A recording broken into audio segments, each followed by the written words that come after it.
ನಾಡಹಬ್ಬ ದಸರಾದ ಶುಭಾಶಯಗಳು. ಕುಂದಾಪುರ ಬಿಲ್ಲವ ಸಮಾಜ ಸೇವಾ ಸಂಘ ಕುಂದಾಪುರ ಇವರ ಮಾರ್ಗದರ್ಶನದಲ್ಲಿ ನಾರಾಯಣಗುರು ಯುವಕ ಮಂಡಲದವರು ಸುಮಾರು 47 ವರ್ಷಗಳಿಂದ ಕುಂದಾಪುರ ದಸರಾ ಕಾರ್ಯಕ್ರಮವನ್ನು ಅತಿ ವಿಜೃಂಭಣೆಯಿಂದ ಮಾಡ್ಕೊಂಡು ಬಂದಿದ್ದಾರೆ. ಈ ಸರ್ತಿ 48ನೇ ವರ್ಷ. ಈ 48ನೇ ವರ್ಷ ಅಧ್ಯಕ್ಷರಾಗಿ ರವೀಂದ್ರ ಪೂಜಾರಿ ಹಂಗಳೂರಿನವರು, ಯುವಕರು ಉತ್ಸಾಹಿಗಳು, ಅವರ ಮುಂದಾಳತ್ವದಲ್ಲಿ ನಮ್ಮ ಕೆ.ಟಿ. ಗಣೇಶ್ ಅವರು, ಸತೀಶ್ ಕೋಟ್ಯಾನ್ರವರು, ದಿವಾಕರ್ ಪೂಜಾರಿಯವರು, ರಾಜೇಶ್ ಕಡ್ಗಿಮನಿಯವರು, ಇವರೆಲ್ಲ ಯುವ ತಂಡದ ನೇತೃತ್ವದಲ್ಲಿ ದೇವಿಗೆ ಸುಮಾರು 50 ಲಕ್ಷ ರೂಪಾಯಿದ ಪ್ರಭಾವಳಿಯನ್ನು ನಿರ್ಮಿಸಿದ್ದಾರೆ. ಬಿಲ್ಲವ ಸಮಾಜ ಸಂಘದ ಅಧ್ಯಕ್ಷನಾಗಿ ನಮ್ಮ ಯುವ ಮಿತ್ರರಿಗೆ ಪ್ರಥಮವಾಗಿ ಅಭಿನಂದನೆಯನ್ನು ಸಲ್ಲಿಸ್ತಾ ಇದ್ದೀನಿ. ಇದೊಂದು ಕೇವಲ ಬಿಲ್ಲವ ಸಮಾಜದ ದಸರಾ ಕಾರ್ಯಕ್ರಮವಾಗಿ ಉಳಿದಿಲ್ಲ, ಇದು ಕುಂದಾಪುರ ದಸರಾ ಅನ್ನಲೇ ಪ್ರಖ್ಯಾತಿಯನ್ನು ಹೊಂದಿದೆ. ಇದನ್ನು ವೀಕ್ಷಣೆ ಮಾಡಿ 2ನೇ ತಾರೀಕು ಸುಮಾರು 6:30 ನಮ್ಮದು ಮೆರವಣಿಗೆ ಸ್ಟಾರ್ಟ್ ಆಗುತ್ತೆ. ಅದನ್ನು ನೋಡಲಿಕ್ಕೆ ಸುಮಾರು 40ರಿಂದ 50 ಸಾವಿರ ಜನ ಹಳ್ಳಿ ಭಾಗದಿಂದ ಬಂದು ಈ ಒಂದು ಹಬ್ಬದ ಕಾರ್ಯಕ್ರಮದಲ್ಲಿ ಭಾಗವಹಿಸ್ತಾರೆ. ಯಾಕಂತ ಹೇಳಿದರೆ ನಮ್ಮ ಜನರಿಗೆ ಮನೋರಂಜನೆ ಜೊತೆಗೆ ದೇವರ ಮೇಲಿರ್ತಕ್ಕಂಥ ಪ್ರೀತಿ ಮತ್ತು ನಮ್ಮ ಯುವ ಮಿತ್ರರು ಮಾಡ್ತಕ್ಕಂಥ ಕಾರ್ಯಕ್ರಮದ ಶಿಸ್ತನ್ನು ನೋಡಲಿಕ್ಕೆ, ಆ ವಿಜೃಂಭಣೆಯನ್ನು ನೋಡಲಿಕ್ಕೆ ಹಳ್ಳಿ ಭಾಗದ ನೂರಾರು ಮಕ್ಕಳು, ಮಹಿಳೆಯರು, ವಯೋವೃದ್ಧರು ಸಮೇತ ಬಂದು ಗಂಟೆಗಟ್ಟಲೆ ಆ ರಸ್ತೆಯಲ್ಲಿ ನಿಂತು ಸೈಡಿನಲ್ಲಿ ನಿಂತು ನೋಡ್ತಕ್ಕಂಥದ್ದೇ ಒಂದು ಹಬ್ಬ ನಮಗೆಲ್ಲ. ಇಂಥ ಒಂದು ಕಾರ್ಯಕ್ರಮವನ್ನು ಮಾಡ್ತಾ ಇದ್ದಾರೆ ಅಂತ ಹೇಳಿದರೆ ಅದರ ಹಿನ್ನೆಲೆ ಸಾಂಸ್ಕೃತಿಕ ಪರಂಪರೆ ಇದೆ.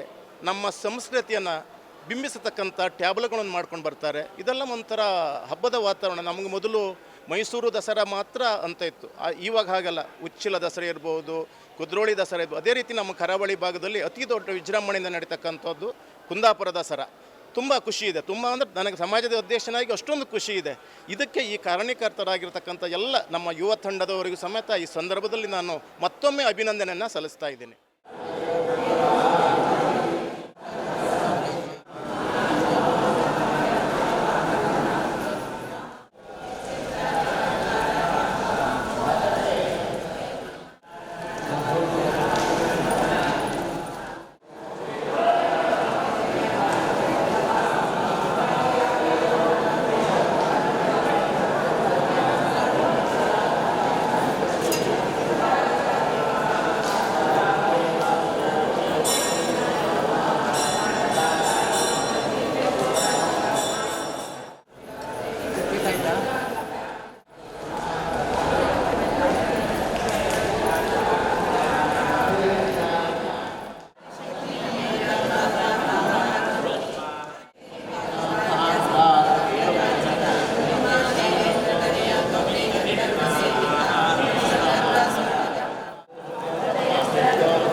ರವೀಂದ್ರ ಪೂಜಾರಿ, ನಾರಾಯಣಗುರು ಯುವಕ ಮಂಡಲ 48ನೇ ವರ್ಷದ ಅಧ್ಯಕ್ಷತೆಯನ್ನು ವಹಿಸ್ಕೊಂಡಿದ್ದೀವಿ. ಕುಂದಾಪುರ ದಸರಾ ಅಂತಲೇ ಪ್ರಸಿದ್ಧಿಯಾಗಿರುವ ಈ ಒಂದು ಶಾರದೋತ್ಸವದ ಕಾರ್ಯಕ್ರಮದ ಪರವಾಗಿ ನಿನ್ನೆ ಗಣಹೋಮ, ನಿನ್ನೆ ಅಂತ ಹೇಳಿದರೆ 29ನೇ ತಾರೀಕಿಂದು ಗಣಹೋಮದ ಮೂಲಕವಾಗಿ ಶಾರದೆ ಪ್ರತಿಷ್ಠಾಪನೆ ಮಾಡಿದ್ದೀವಿ.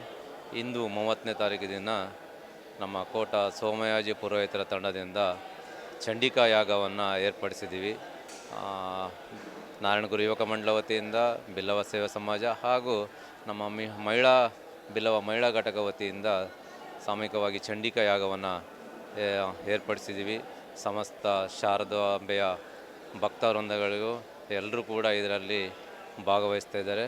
ತದನಂತರ ಇಂದು ಸಂಜೆ ಪುನಃ ಬಹುಮಾನ ಶಾರದೋತ್ಸವ ಕ್ರೀಡೋತ್ಸವದಲ್ಲಿ ಭಾಗವಹಿಸಿದ ಎಲ್ಲರಿಗೂ ಕೂಡ ಬಹುಮಾನ ವಿತರಣಾ ಕಾರ್ಯಕ್ರಮ ಇದ್ದಿತ್ತು. ಅದಾದ ನಂತರ ಭಜನಾ ಕಾರ್ಯಕ್ರಮವನ್ನು ಇಟ್ಕೊಂಡಿದ್ದೀವಿ.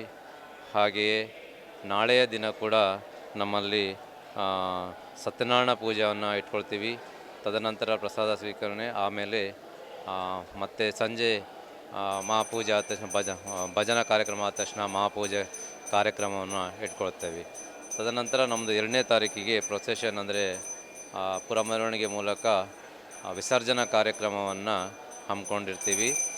ಸಂಜೆ 5:30ಕ್ಕೆ ಸರಿಸುಮಾರಾಗಿ ನಮ್ಮ ಈ ಒಂದು ಪ್ರೊಸೆಷನ್ ಕಾರ್ಯಕ್ರಮವನ್ನು ಸಮಸ್ತ ಭಕ್ತವೃಂದದ ಪರವಾಗಿ ಹಾಗೆ ನಮ್ಮ ನಾರಾಯಣಗುರು ಯುವಕ ಮಂಡಲ ಬಿಲ್ಲವ ಸೇವಾ ಸಮಾಜ ಹಾಗೂ ಮಹಿಳಾ ಘಟಕದ ಪರವಾಗಿ ನಾವು ಪುರ ಮೆರವಣಿಗೆ ವಿಜೃಂಭಣೆಯಿಂದ ಆಚರಿಸ್ಕೊಳ್ತಾ ಇದ್ದೀವಿ. ಇದೊಂದು ಪ್ರತಿ ವರ್ಷದಂತೆ ಈ ವರ್ಷ 48ನೇ ವರ್ಷದ್ದು. ಈ ಸರಿ ನಮ್ಮದು ಬೆಳ್ಳಿಯ ರಜತ ಪೀಠ ಹಾಗೂ ಪ್ರಭಾವಳಿಯನ್ನು ಈ ವರ್ಷ ನಾವು ನಿರ್ಮಿಸಿದ್ದೇವೆ.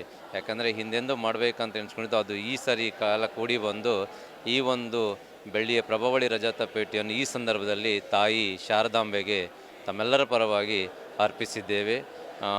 ಸಮಸ್ತ ಭಕ್ತವೃಂದಗಳಿಗೂ ಎಲ್ರಿಗೂ ಆ ಶಾರದಾ ದೇವಿ ಮಾಡುವಂಥ ಎಲ್ಲ ಕಾರ್ಯಕ್ರಮದಲ್ಲೂ ಉತ್ತರೋತ್ತರ ಅಭಿವೃದ್ಧಿಯನ್ನು ಕೊಟ್ಟು ಆಯುರಾರೋಗ್ಯ ಆಯುಷ್ಯನ್ನು ಕೊಟ್ಟು ಎಲ್ರಿಗೂ ಸನ್ಮಂಗಳನ್ನು ಉಂಟು ಮಾಡಲಿ ಅಂತ ಆ ದೇವರಲ್ಲಿ ನಾವು ಈ 48ನೇ ವರ್ಷದ ಶಾರದೋತ್ಸವದ ಪುರ ಮೆರವಣಿಗೆ